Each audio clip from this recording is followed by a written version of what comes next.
Welcome, Gunrunner.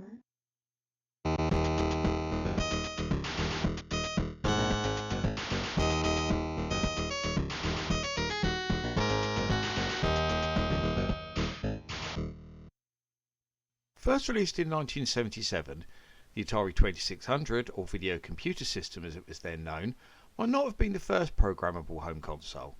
That accolade goes to the Fairchild Channel F, but there's no denying that it was by far the most important.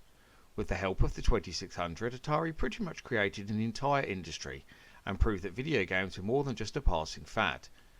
So with sales of over 30 million units and close to 1,000 different games, it's no wonder that Atari experimented with a number of different consoles based on their golden child. In this video we'll be looking at 5 such examples, systems that took the tried and tested design of the Atari 2600 and tried to do something new and exciting with it, only to fail at the last hurdle. Out here we entertain ourselves at home, so we got an Atari video game. There's so many different games to play. We especially like Space Invaders, zapping those little devils from outer space. It's fun, but personally I think the whole idea of creatures from outer space is a little far-fetched.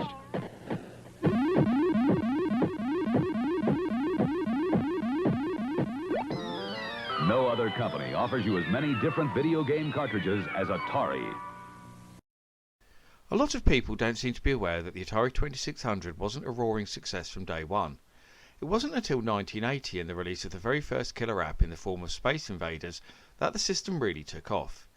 In those earlier years, the management at Atari were utterly convinced that the lack of widespread success was down to the high cost of the console and tasked their engineers with trying to find a way to make it cheaper. The obvious way to do this was by giving it a lower cost aesthetic, as there was no way of reducing the price of the hardware inside. This project was codenamed VAL, with the objective to create an all-in-one system with built-in controllers and a lot more cheap plastic, somewhat like the rival RCA Studio 2. This long unit, which was eventually called the Atari 2000, features built-in controllers on both sides that work both as a joystick and paddles, a very clever design indeed, as well as the usual switches in the middle and cartridge port on the back. As the 2600 started to pick up steam, the idea for a cheaper console was put on hold. But Atari did come back to it again several times as the market changed and new competitors came into view. Firstly, in the form of the Atari 2500, which was basically just a redesign of the 2000 that also never got past the prototype stage.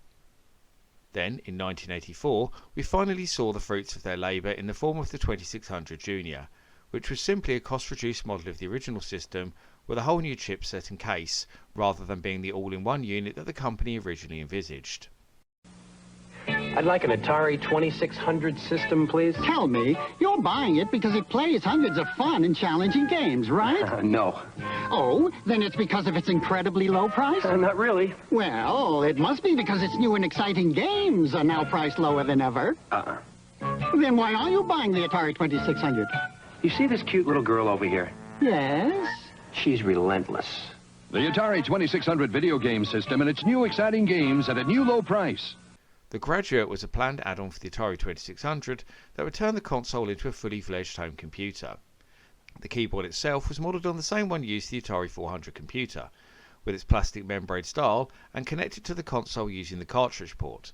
It featured a special design that allowed it to fit perfectly into the grooved top of the original video computer system. Originally, the add-on was supposed to be nothing more than just a computer keyboard add-on with 8K of memory and an expansion bus. But Atari began to make more and more changes to the design until it became much more than that. Firstly, a new chip was added, which they codenamed Frodo, that allowed the 2600 Graduate to be connected to a host of external peripherals. Then, 2 more chips were created that would improve the graphics and sound capabilities of the system to bring it more in line with the rival Intellivision and ColecoVision. These would be called Fred and Wilma. With this Flintstones theme in place, Frodo chip was renamed Pebbles. But there was now one huge problem with all of this: the price. Atari originally intended for the Graduate to retail under $100, but with all these new features they were looking at a retail closer to $350, making it a competitor to their own more powerful Atari 400 as well as other low-cost home computers that had arrived on the market like the VIC-20. To try and combat this cost rise, they did look at combining all the chips into one, codenamed Bubbles, but this made little difference to the final result. And when James Morgan took over as CEO of Warner Atari in 1983, he cancelled the Graduate project as part of his money-saving measures. As you've probably guessed, the Graduate was very close to being ready for manufacturing, and as well as pre-production prototypes being built, a bunch of software was in development too, as well as all the usual programs you'd expect like BASIC, word processing, typing tutors and the like. Atari also planned to release a series of enhanced games that included Stargate, Donkey Kong, Caverns of Mars, Robotron 2084 and Disney tie-in Sports Goofy. A Graduate prototype has now appeared on show at several US events, and is said to be a very well designed add-on for the system that would have likely proved popular had it been released. Hey Australia, what's your favorite game? I've got invaders in my sights and I'm taking aim. Some you win and some you lose. Move on over, Dad, I wanna play Atari too. Oh, hey Australia, what's your favorite game? There's only one name, Atari. One thing that Atari were very much known for over the years was innovating new technology, and never was that truer than in the case of the Atari 2700. A games console with wireless controllers in 1981 seems almost unthinkable, yet here it is. Roy Nishi's sleek and shiny design is a thing of beauty, and the controllers were not only wireless, they also featured a short stick that could be used both as a paddle and a joystick, much like the aforementioned Atari 2000. And both start and select buttons, saving you from getting up and reaching over to the console. The 2700 is also a unique entry on this list, because not only was it widely advertised but also went into full production. But as the units were being QA tested prior to being sent to retail, two huge flaws were spotted that somehow weren't picked up during the prototype stage. Firstly, it turned out that the controllers emitted a signal within a 1,000 foot radius, so would cause havoc with any other Atari 2700s that might be nearby. Also, the controller electronics were based on the design of a popular garage door opener, so using them could cause even greater havoc in your neighbourhood. A complete redesign of the controllers to avoid these issues was not only deemed far too costly at the time, but also too bulky and not in keeping with the 2700's sleek design. Atari did eventually embrace the redesign concept and release them separately, but it's easy to see why they were deemed too bulky. Although the cancellation of the 2700 ended up being a huge loss-making venture for Atari, the stunning form factor did actually live on in the shape of the Japanese Atari 2800, as well as the 5200 and 7800, which were all adaptations of Roy Nishi's original concept. Okay, Atari, let's see your best pitch. You're out, Rose. The Atari video computer system is 20 cartridges with 1,300 game variations you play on your own TV set. You can't keep me in here, Atari.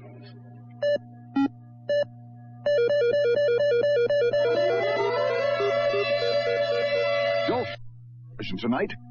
Play it. Back in the 70s, the arcade gaming sector in America was still in its infancy, but several key players were starting to emerge, most notably Bally Midway and Atari. The problem was that the different distributors that supplied these coin-ops to locations across the country were tied into exclusivity deals that meant they could not stock the games of major competitors. Nolan Bushnell was quick to see that this was affecting Atari's growth, so pulled the wool over the eyes of his rivals by creating another company called Key Games that would also act as another rival to Atari and help get games in the hands of new distributors.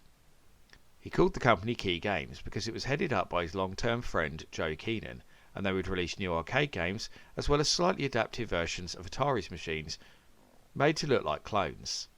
But in 1978 the market started to change, and these distributors no longer wanted to be tied into restrictive exclusivity contracts and broke out.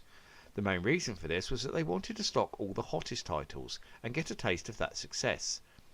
Ironically, one such title was Key Games' own Tank, which was most famously adapted into the first Atari 2600 game Combat. To enable Tank and other Key Games properties to be even more successful, Nolan initiated a fake merger in 1978, so all the games would now appear under the Atari name. But what is most interesting about all this is that there was also plans to release a rebranded version of the Atari video computer system under the Key Games moniker too. The design of this was virtually identical to the original console, except for one startling feature: those gaudy colours. It would be known as the PGS, or Programmable Game System, and be marketed as a clone to further fool the public into believing that Key and Atari were separate companies. But it was cancelled when the companies did finally become one. There is a working prototype of the PGS out there that does the rounds on the North American Expo scene, and remains one of the biggest oddities when it comes to unreleased versions of the Atari 2600. Well, this is what you've been asking me for over the last few months. The Atari video game and Space Invaders. Thanks, Dad. Let's see how long that keeps you amused. Discover the new Atari video computer system. 45 cartridges containing over 700 challenging, absorbing and educational games. Dad, I'm beginning to get a bit bored with this. Typical. You never stick with anything long.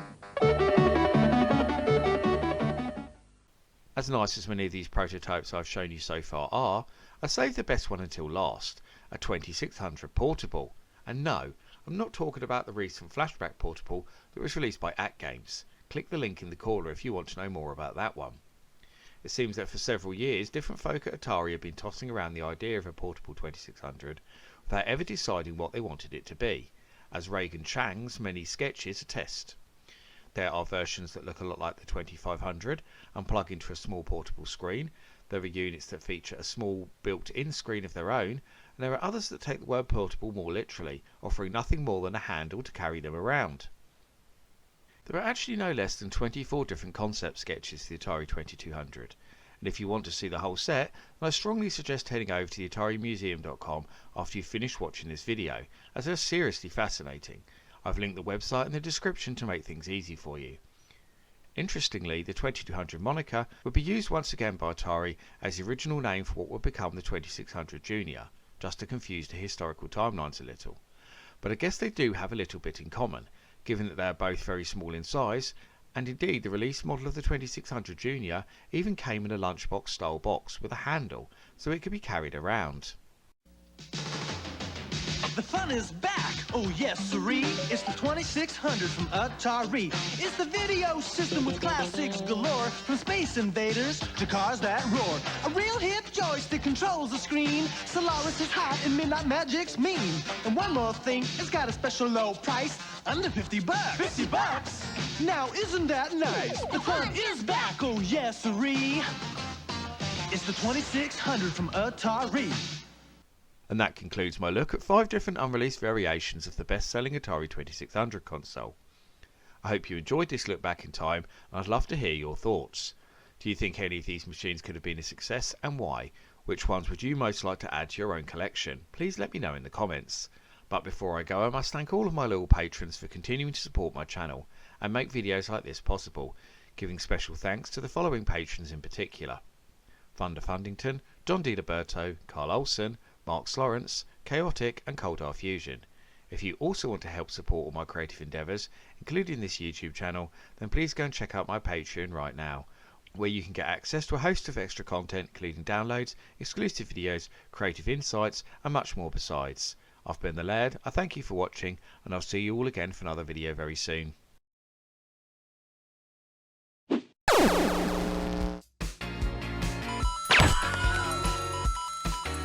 If you only knew the power of the dark side. 2, 1, 0.